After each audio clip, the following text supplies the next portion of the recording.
un ciel déchiré par l'orage, Clara Hensley, enceinte et brisée, fuit dans la boue, poursuivie par le feu et les mensonges d'un mari cruel. En 1876, dans les montagnes impitoyables du Nouveau-Mexique, son cri de désespoir résonne au bord d'un abîme, jusqu'à ce qu'une main inattendue la sauve. Mais qui est cet étranger Apache et quel secret porte-t-il? Une trahison se cache-t-elle dans son geste? Cette histoire d'abandon, de compassion et de rédemption vous tiendra en haleine jusqu'à un dénouement où l'amour défie la tempête. Abonnez-vous, partagez d'où vous écoutez et découvrez si Clara trouvera la lumière ou si l'orage l'engloutira. Que cache vraiment son sauveur? La pluie s'abattait comme des lames, taillant la chair de Clara Hensley, qui trébuchait sur le sentier boueux des montagnes du Nouveau-Mexique. En cette nuit maudite de 1876, son ventre rond, lourd de 8 mois, semblait tirer son corps vers l'abîme, tandis que le sang coulait sur sa robe déchirée, mêlée d'eau et de cendres.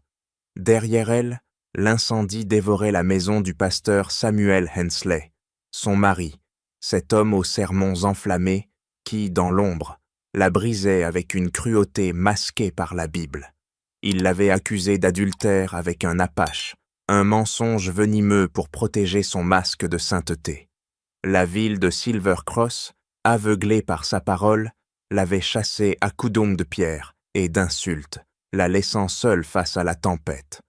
Chaque pas était une lutte, chaque souffle un combat contre le vent hurlant qui portait les échos des flammes lointaines. Clara glissa, son pied dérapant sur une pierre lisse, et son cri « Non !» déchira l'air alors qu'elle basculait vers le ravin, les ténèbres béantes prêtes à l'engloutir. Mais une main rugueuse, calleuse comme l'écorce, saisit son poignet, la tirant en arrière avec une force brute.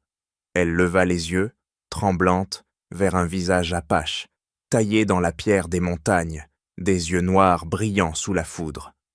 C'était Nakai, chef d'un groupe de hors-la-loi, Apache, fuyant l'armée américaine.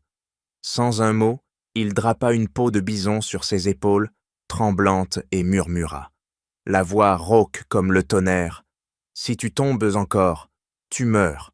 Suis-moi. » Clara, le cœur battant à se rompre, n'avait d'autre choix que de suivre cet étranger dont la silhouette massive semblait défier l'orage lui-même. Il la porta sur son dos, ses pas sûrs malgré la boue glissante, traversant des gorges où le vent gémissait comme des âmes de perdus. Elle voulait crier, demander qui il était, mais la peur et l'épuisement scellaient dompter ses lèvres. Alors qu'il s'arrêtait dans une grotte pour reprendre haleine, un éclat argenté attira son regard. Une bague glissa de la poche de Nakai, roulant sur le sol rocailleux. Clara la fixa, le souffle coupé, gravé sur le métal, l'inscription S, H. Les initiales de Samuel Hensley, son bourreau. Nakai ramassa l'objet prestement, son regard fuyant le sien, et un frisson glacé traversa Clara. Était-ce une coïncidence, ou cet homme, son sauveur, portait-il un secret lié à l'horreur qu'elle fuyait? La grotte, un refuge précaire contre la tempête, devint un théâtre de doutes. Clara serrait son ventre, sentant les coupodes faibles de l'enfant à naître, tandis que Nakai allumait un feu, les flammes d'eux dansant sur ses cicatrices de guerrier. Il ne parlait pas, mais ses gestes, lui offrant une gorgée d'eau d'une gourde en peau, vérifiant qu'elle ne s'effondrait pas, trahissaient une étrange sollicitude. « Pourquoi m'aides-tu » murmura-t-elle enfin, sa voix brisée par le froid et la méfiance. Nakai la regarda, ses yeux insondables comme les canyons qu'ils avaient traversés. « J'ai vu quelqu'un tomber, » dit-il simplement, et je ne pouvais pas regarder ailleurs. À cet instant, chers auditeurs, si cette histoire d'une femme brisée et d'un sauveur énigmatique vous touche, abonnez-vous à notre chaîne pour ne pas manquer la suite de cette saga où chaque choix défie la mort. Partagez d'où vous écoutez, une ville animée ou un coin perdu comme celui-ci. et restez avec nous pour découvrir ce que cache cette bague, et si Clara trouvera la lumière au bout de l'orage. Car dans ce monde sauvage, où la vérité c'est plus rare que l'eau dans le désert, chaque pas de Clara vers la survie révélait un mystère plus profond. Était-ce la main du destin ou celle d'un complot qui l'avait tirée du gouffre? Alors que Nakai la guidait vers une vallée obscure, où des ombres apaches les attendaient, Clara sentait que la tempête extérieure n'était rien, comparée à celle qui grondait dans son cœur, et que la bague d'argent pourrait déverrouiller une vérité bien plus dangereuse que les éclairs au-dessus d'eux. Alors que les éclairs s'éteignaient dans la vallée obscure, Clara, blottie dans la grotte, serrait la peau de bison autour de ses épaules, le mystère de la bague d'argent pesant sur son esprit comme un nuage chargé de tempête. Nakai, silhouette massive contre le feu vacillant, guida ses pas hésitants vers un camp apache, tapi dans l'ombre des pins noueux, où les regards hostiles des guerriers semblaient aussi tranchants que les roches déchiquetées du canyon. Dans la lumière pâle de l'aube, Clara se réveilla dans une tente de peau, l'odeur de la terre humide et du cuir emplissant ses poumons. Autour d'elle, le camp bourdonnait d'une vie méfiante. Des femmes au visage buriné tissaient en silence, des enfants aux yeux curieux l'observaient comme de loin, et des guerriers, leurs cicatrices racontant des batailles perdues, murmuraient « Shawnee », le spectre blanc, une intruse dans leur refuge. Nakai, debout devant le conseil des anciens, affrontait leurs reproches avec une fermeté de granit. Elle apporte la maladie des Blancs, la mort de nos enfants, lança un guerrier nommé Jonah, dont le regard brûlait d'une colère ancienne. J'ai sauvé une vie, pas invité la guerre, répondit Nakai, sa voix basse mais inébranlable, tandis que le vieil aîné, les rides creusées comme des rivières sèches, avertissait. Si elle meurt, son sang tache tes mains. Clara, isolée dans sa tente, luttait contre la peur et la faim, son ventre rond protestant à chaque mouvement. Nakai veillait sur elle à distance, lui apportant du bois sec, des racines comestibles et un thé amer d'herbes montagnardes qui apaisait ses douleurs. Ses gestes, précis et silencieux, trahissaient une compassion qu'il ne nommait pas, mais Clara ne pouvait oublier la bague marquée SH. Était-il un allié de Samuel ou un pion dans un jeu plus vaste? Une nuit, alors que le vent gémissait à travers les pins, elle surprit Jonah, le jeune guerrier, chuchotant près de sa tente. Il tendit à Nakai un morceau de papier jauni, écrit en anglais. « Garde-la en vie, récompense assurée. » Jonah s'éloigna, mais Clara, cachée dans l'ombre, vit une silhouette pâle, un homme blanc, vêtu d'une cape de cavalier, échanger un regard avec Jonah avant de fondre dans la nuit.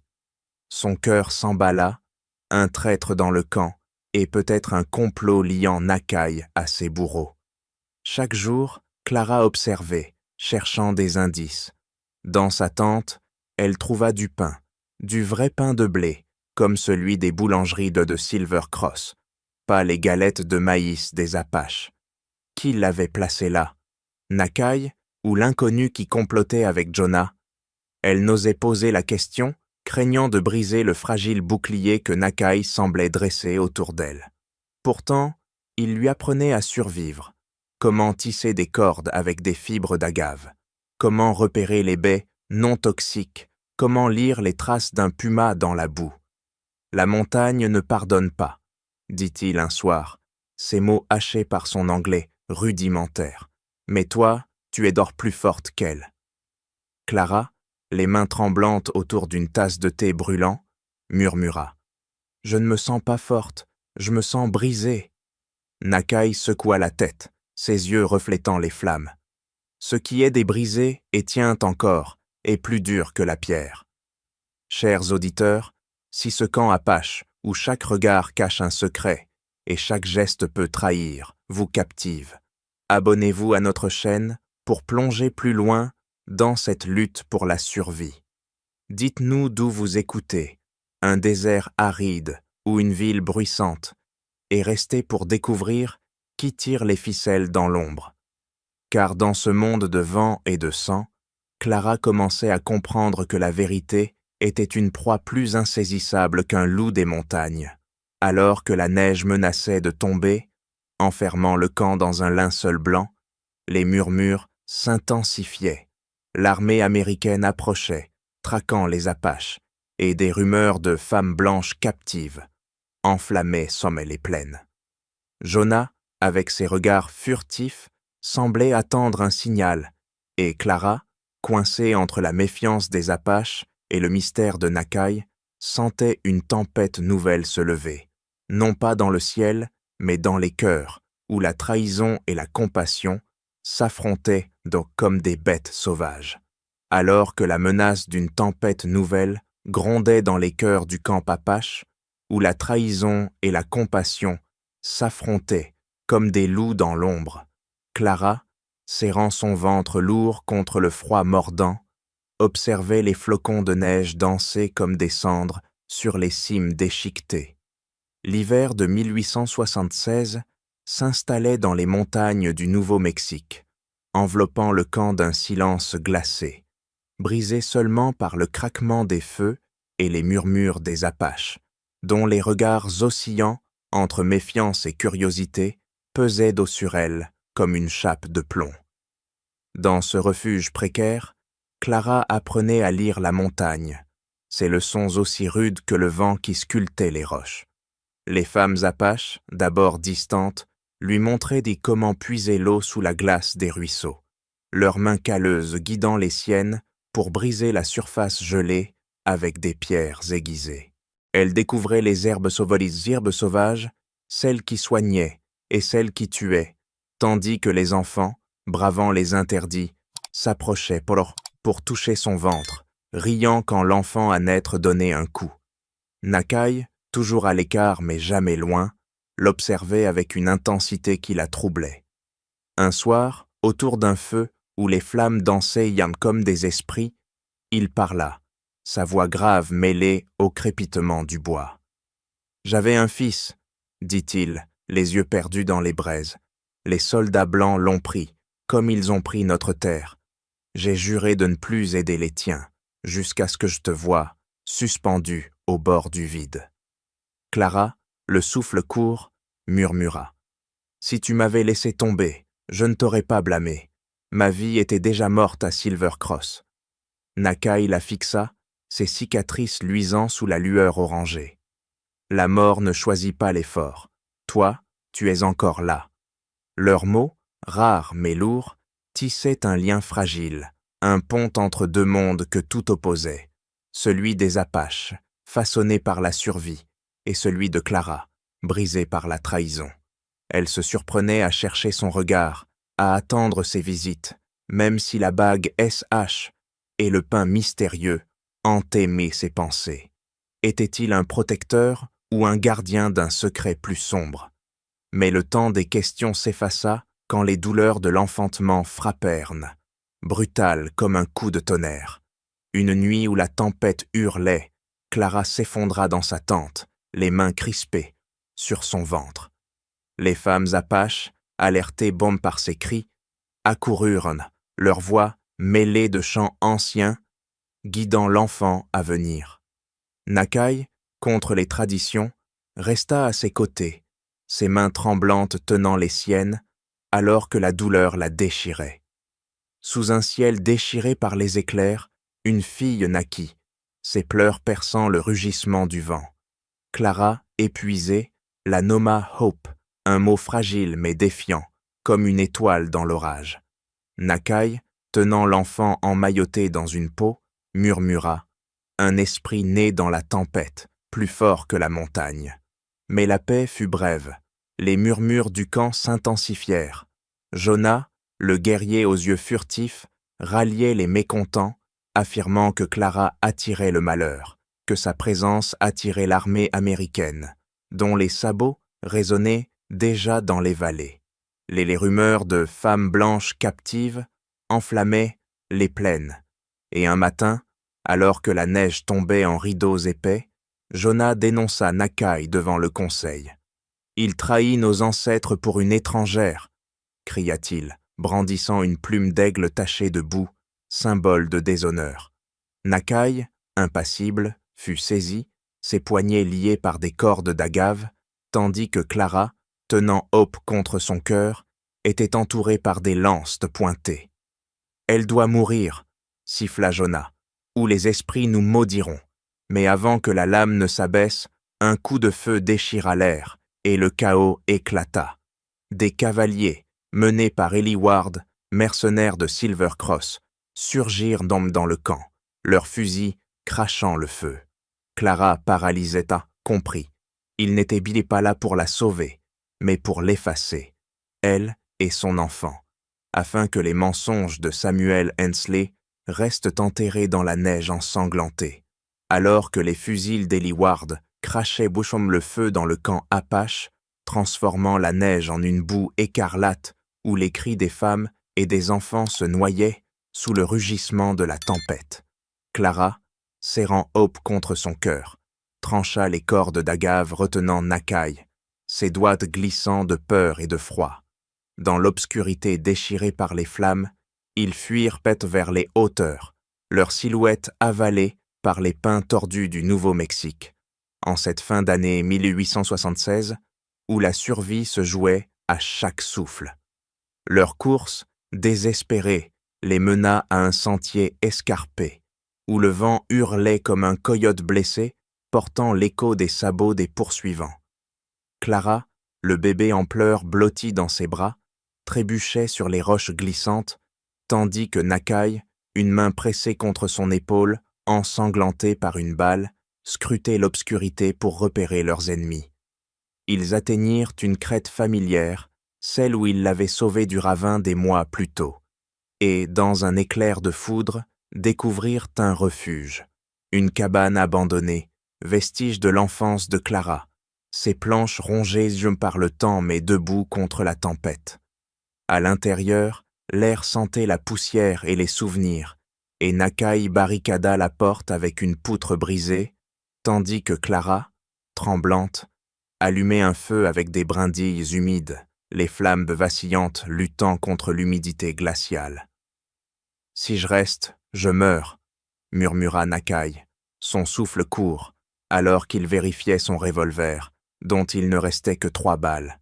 « Si tu restes, tu meurs aussi. » Clara, berçant Hope pour apaiser ses pleurs, le fixa, ses yeux verts brillants d'une détermination farouche. « Alors nous vivons ensemble, ou nous mourrons ensemble, » répondit-elle, sa voix ferme, malgré la terreur qui lui nouait les entrailles.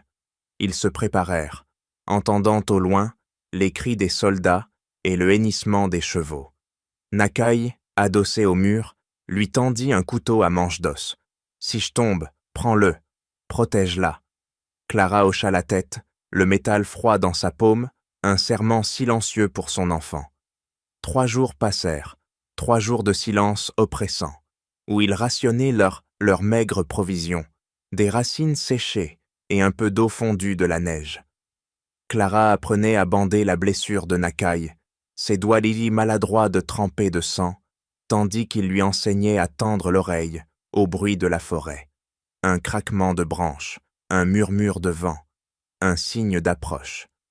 La cabane, un sanctuaire fragile, devint leur forteresse, mais le destin frappa à l'aube du 4e jour.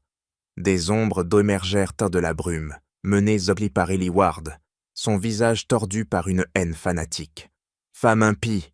hurla-t-il, sa voix portée par le vent. « Tu mourras avec ton sauvage, et les mensonges de Samuel resteront sains. » Le combat éclata sous une pluie fine, les gouttes sifflant sur les braises mourantes du feu. Nakai, malgré sa blessure, se dressa comme un loup acculé, abattant un soldat d'une balle précise, puis un autre d'un coup de couteau. Clara, cachée derrière une pile de bois, serrait Hope, dont les pleurs étaient étouffés par le vacarme. Mais une balle frappa Nakai à la cuisse, le faisant chanceler, et Ellie, riant comme un démon, chargea, son revolver levé. Clara, sans réfléchir, saisit le vieux pistolet de Samuel, trouvé dans la cabane, un vestige de son passé maudit. Ses mains tremblaient, mais son tir ne vacilla pas. La balle traversa la poitrine d'Ellie, qui s'effondra, son sang se mêlant à la boue. Les derniers soldats, désorientés, fuirent dans la tempête, laissant derrière eux un silence assourdissant. Clara rampa jusqu'à Nakai, affalée contre un mur, son souffle rauque, ses yeux voilés par la douleur. « Elle vit, tu vis », murmura-t-il, sa main ensanglantée, caressant le visage de Hope, endormi contre Clara. « C'est assez. » Il sourit, un sourire fragile comme l'aube, et ses yeux se fermèrent, tandis que le vent, apaisé, éteignait les dernières surflammes du feu. Clara, les larmes roulant sur ses joues, posa sa tête sur son torse, sentant son cœur s'arrêter. La tempête s'était tue, mais le prix de leur survie était une cicatrice que la montagne elle-même semblait porter, gravée dans la boue et le sang. Alors que la tempête s'apaisait, laissant derrière elle une montagne marquée par le sang et le silence, Clara, agenouillée près du corps immobile de Nakai, serrait Hope contre elle, ses larmes se mêlant à la boue où la vie de son sauveur s'était éteinte. 10 ans plus tard, en 1886, dans les montagnes du Nouveau-Mexique, elle se tenait sur le seuil de la cabane, désormais solide, ses planches renforcées par des années de labeur, tandis que le vent murmurait des souvenirs d'orage à travers les pins. Clara, les cheveux striés d'argent, contemplait la vallée où l'herbe poussait désormais sur les cicatrices de cette nuit fatale. Hope, âgée de 10 ans, courait dans la clairière, ses yeux noirs, hérités de Nakai, brillants comme l'obsidienne sous le soleil. La cabane, jadis un refuge fragile, était devenue un foyer, ses murs ornés de peaux tannées et d'outils forgés par Clara elle-même. Elle avait appris à chasser, à cultiver un jardin dans un sol ingrat, à tisser des vêtements avec des fibres d'agave, façonnant une vie à la force de ses mains, loin des jugements de Silver Cross. Chaque jour, elle enseignait à Hope les leçons de Nakai, lire les traces d'un cerf, écouter le chant des ruisseaux, respecter la montagne qui donnait et prenait sans pitié. Mais dans les moments de silence, Clara revoyait son visage, ses cicatrices luisant sous les flammes, et son cœur se serrait, partagé entre gratitude et une douleur sourde pour l'homme qui avait tout sacrifié. Un matin d'automne, un cavalier solitaire apparut, un prêtre âgé nommé Père Amos, sa soutane usée par la poussière des sentiers. Il portait une lettre scellée, son regard doux contrastant avec la rudesse du paysage. « Clara Hensley », dit-il, sa voix tremblante d'émotion. « Le monde a enfin entendu la vérité. » Il lui tendit la lettre, écrite par les anciens de Silver Cross, ceux qui jadis l'avaient chassée. Clara, méfiante, brisa le sceau, ses doigts hésitant sur le papier jauni. Les mots, durs comme des pierres, racontaient une justice tardive. Samuel Hensley, démasqué par un témoin, un enfant du bourg qui avait entendu ses confessions d'ivrogne, avait été jugé pour ses crimes. Excommunié, banni, il avait fini ses jours dans une mine, brisé par la misère, son nom maudit dans les ruelles de la ville. La lettre offrait réparation, une somme d'argent, des terres rendues, une reconnaissance officielle de son innocence. Clara, immobile, fixa les mots, mais aucun ne pouvait effacer la morsure du passé. Elle leva les yeux vers le prêtre, sa voix ferme comme le roc. « Leur justice arrive trop tard, » dit-elle, jetant la lettre dans le feu, où les flammes la réduisirent en cendres, comme elles avaient dévoré sa vie d'autrefois. « J'ai trouvé ma liberté ici, dans la montagne, avec ma fille. » Amos hocha la tête, respectant son silence, mais ajouta doucement « Ils veulent seuls voir Hope, vos anciens voisins. Ils veulent m'en réparer. » Clara, regardant sa fille rire sous un ciel d'azur, sentit une vieille blessure se rouvrir, non pas de colère, mais de fatigue. Elle refusa poliment, incapable d'accueillir ceux qui l'avaient condamnée, mais elle murmura une prière pour eux, un geste de pardon qu'elle offrait pour elle-même, non pour eux. Un jour, Hope, jouant près du ruisseau, demanda « Maman, où était mon père ?» Clara s'agenouilla, ses mains caressant les cheveux de l'enfant, et répondit, les yeux tournés vers les cimes où les nuages dansaient. Il était là où la pluie touche la terre, là où la peur s'efface devant le courage. Elle raconta à Hope l'histoire de Nakai, non pas comme une légende, mais comme une vérité brute, un homme qui avait défié son peuple, ses serments, pour sauver une étrangère et son enfant. Hope écouta, ses petits doigts serrant une plume d'aigle que Clara gardait dans une boîte, un dernier souvenir de lui. La montagne, témoin de leur survie, semblait veiller sur elle, ses vents portant un écho de paix. Clara n'avait pas besoin des tribunaux ni des regrets d'une ville lointaine. Sa justice, elle l'avait forgée dans chaque planche clouée, chaque récolte arrachée au sol, chaque sourire de Hope. Alors que le soleil se couchait, peignant les cimes d'une lueur rouge comme le sang d'autrefois, Clara sut que son histoire, gravée dans la pierre et le vent, était celle d'une femme qui avait transformé l'orage en foyer, le deuil en espoir, et la trahison en une vie nouvelle, libre des chaînes du passé. Dans l'écho des vents du Nouveau-Mexique, l'histoire de Clara, Nakai et Hope nous rappelle que le courage peut naître des cendres de la trahison, et l'amour des tempêtes les plus sombres. Qu'en pensez-vous? Avez-vous déjà trouvé de la force dans l'adversité? Ou était l'ange gardien de quelqu'un? Partagez vos réflexions et d'où vous écoutez dans les commentaires, car vos voix font vivre ces récits. Un immense merci pour avoir suivi cette saga jusqu'au bout. Vos oreilles et vos cœurs donnent du sens à chaque mot. Rendez-vous bientôt pour une nouvelle histoire où le Far West dévoilera encore ses secrets, gravés dans la poussière et le vent.